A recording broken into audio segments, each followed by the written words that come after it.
All right.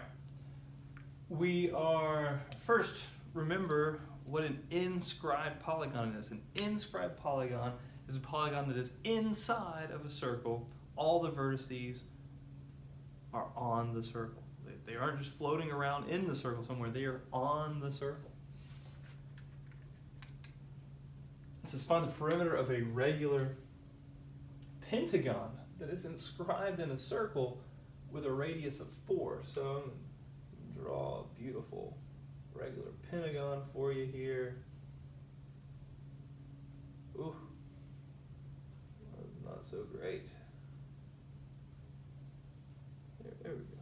That's all right. Okay, that is a regular pentagon if I've ever seen one. Beautiful. Described in a circle with a radius of 4. Radius of 4 there on that circle. Round my answer to the nearest hundredth. All right. So this is what I want to do. I want to pinpoint this triangle right here. That is this triangle right here. That is what I've pinpointed. Okay. Now I know if I draw, because this is a regular pentagon, if I draw an altitude on this triangle, it's going to form a right angle right there. It's got to. It's got to form a right angle there. And I can find the measure of this angle because I know it's going to be half of that angle of my pentagon. Okay? So I can find that angle of my pentagon. I know it's going to be 180 times n minus 2 over n is that angle of my pentagon. I can just cut it in half, and it's one of the angles of my triangle. Yeah. So I can take 180, multiply it by 3, divide it by 5. This whole angle is 108, divide that by 2. And so this angle is 54 degrees. Now I can use this information, knowing this is a right triangle, having that angle, I can find that missing piece right there.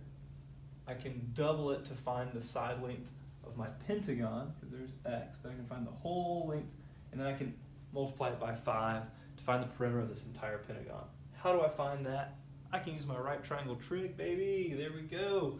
We can see I need to use cosine of 54 is equal to the adjacent over the hypotenuse. The variable's up high, so I'm going to multiply 4 cosine of 54 gives me 2.35-ish. And so that means if I double that, this whole length of my pentagon right there is about 4.7.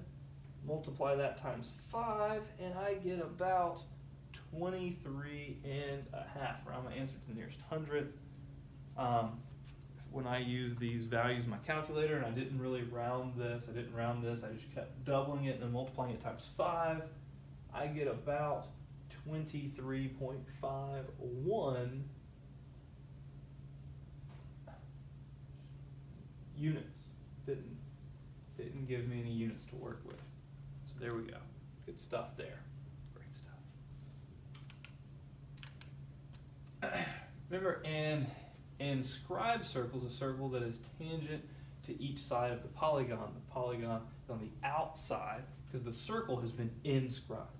A circumscribed polygon is the polygon whose sides are all tangent to the same circle. So the circumscribed polygon is on the outside, the inscribed circle is on the inside. It says in a circle inscribed in a regular polygon will have a radius equal to the length of the circumscribed polygon's apothem. Here it says find the perimeter of a regular hexagon circumscribing a circle of radius 10.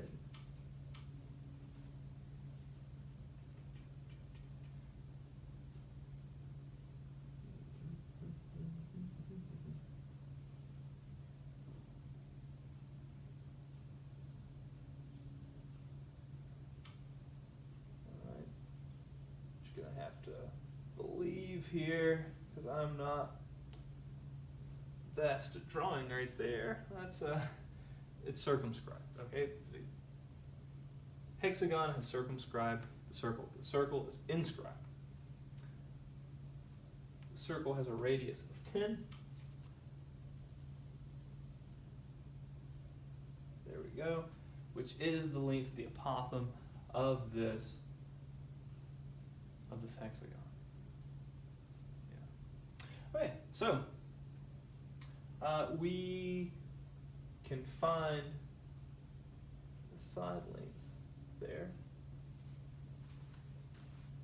Remember, it is a hexagon, so I'm running out of colors that make sense. So the entire angle of my hexagon is 120 degrees. So that little angle right there must be 60. And since I have the apothem, that is the side opposite 60. It's a 30, 60, 90 triangle. You could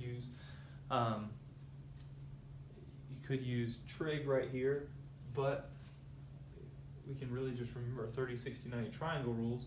We have the side opposite 60 degrees. We want the side opposite 30 degrees. So we divide by the square root of 3.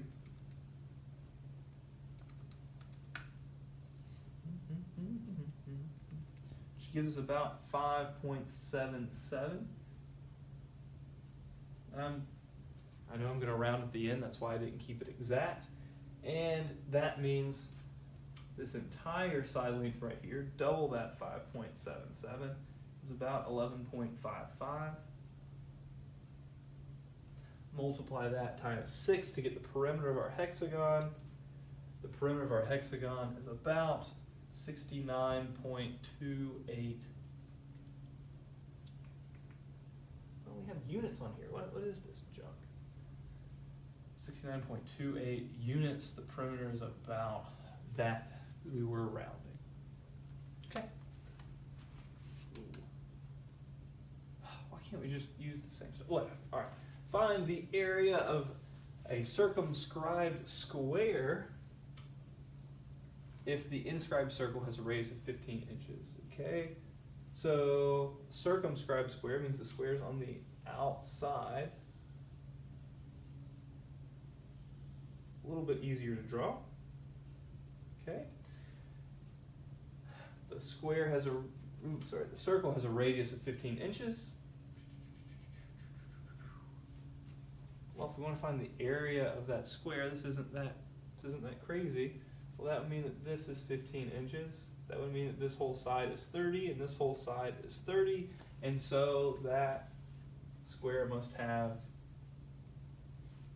an area of 900 inches.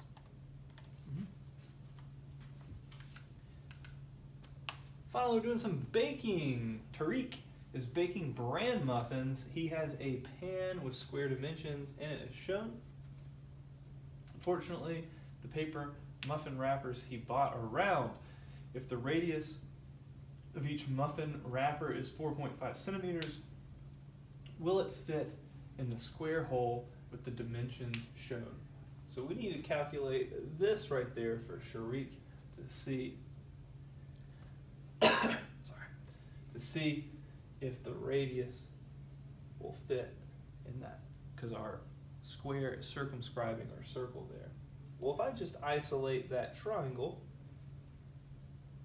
because this is a square, this must be a 45, 45, 90 triangle, because we've cut that angle in half right there. That 90 degree angle cut in half is 45 degrees. So that means we need to divide by the square root of 2. 6 divided by the square root of 2 gives us about 4.24. And so his wrapper is longer than the distance right there of that radius. So they will not fit. No, sorry, Tariq. Sorry, Tariq. Yeah, they won't fit.